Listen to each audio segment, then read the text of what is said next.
বাংলাদেশের মেয়েকে বিয়ে করে বড় ধরনের ধরা খেলেন এক চাইনিজ নাগরিক। টাকা পয়সা সবকিছুই হারালেন। ঘটনা হচ্ছে ঢাকার সাভারে। সেখানে একটি পোশাক কারখানায় কর্মরত অবস্থায় কুড়িগ্রামের ফুলবাড়ী উপজেলার মেয়ে মোর্শেদা বেগমের সঙ্গে চীনের নাগরিক আন হংওয়ের প্রেমের সম্পর্ক হয় এবং তারা 20 এপ্রিল 2026 সালে বিয়ে করে।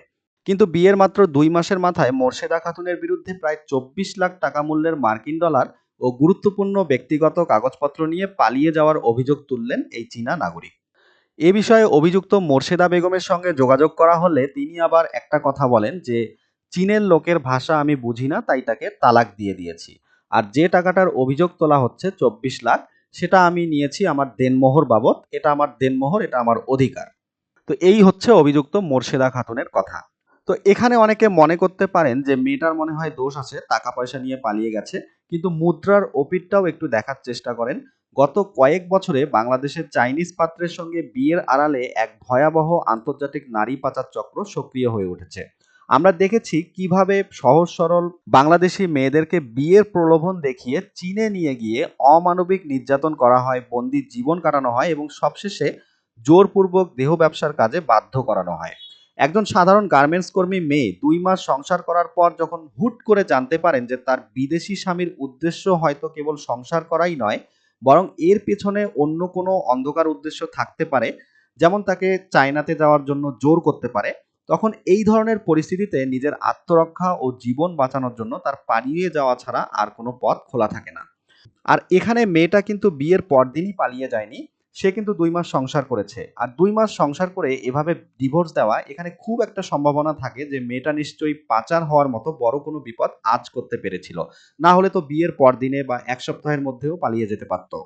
আর এখানে 24 লাখ টাকা নিয়ে চলে যাওয়ার জন্য মেয়েটাকে অনেকে দোষ দিতে পারেন। কিন্তু এটাও তো সত্য যে এটি তার দেনমোহরের টাকা, যেটা প্রত্যেকটা মেয়ের অধিকার।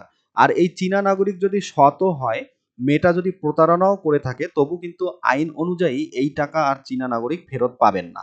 আর তাছাড়া এটা যদি সত্য হয় যে কোনো একটা আন্তর্জাতিক পাচার চক্রের হাত রয়েছে, তাহলে কিন্তু মেয়েটা আর ওই এলাকায় থাকতে পারবে না। তার তো ভরণ-পোষণ, জীবন জীবিকার একটা ব্যাপার আছে, যেটা সে এই টাকাটার মাধ্যমে ম্যানেজ করে নিতে পারবে। যদিও মেয়েটা পাচার চক্রের কোনো কথাই বলেনি, তো এটা নিয়ে মেয়েটার বিরুদ্ধে প্রতারণার একটা অভিযোগ ওঠার কারণ থেকে যায়।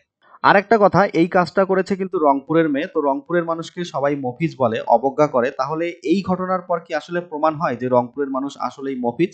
নাকি রংপুরের মানুষ বাংলাদেশের অন্যান্য এলাকার মানুষের চেয়ে অনেক বেশি সচেতন, অনেক বেশি চালাক? এটা আপনাদের কাছে প্রশ্ন। তো যাই হোক, আইনের সুষ্ঠু নিরপেক্ষ তদন্ত ছাড়া এই ঘটনায় কে অপরাধী তা আমরা বলতে পারবো না।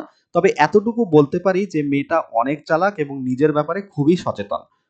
পরিশেষে এই ঘটনাটা আমাদের সমাজে একটা বড় বার্তা।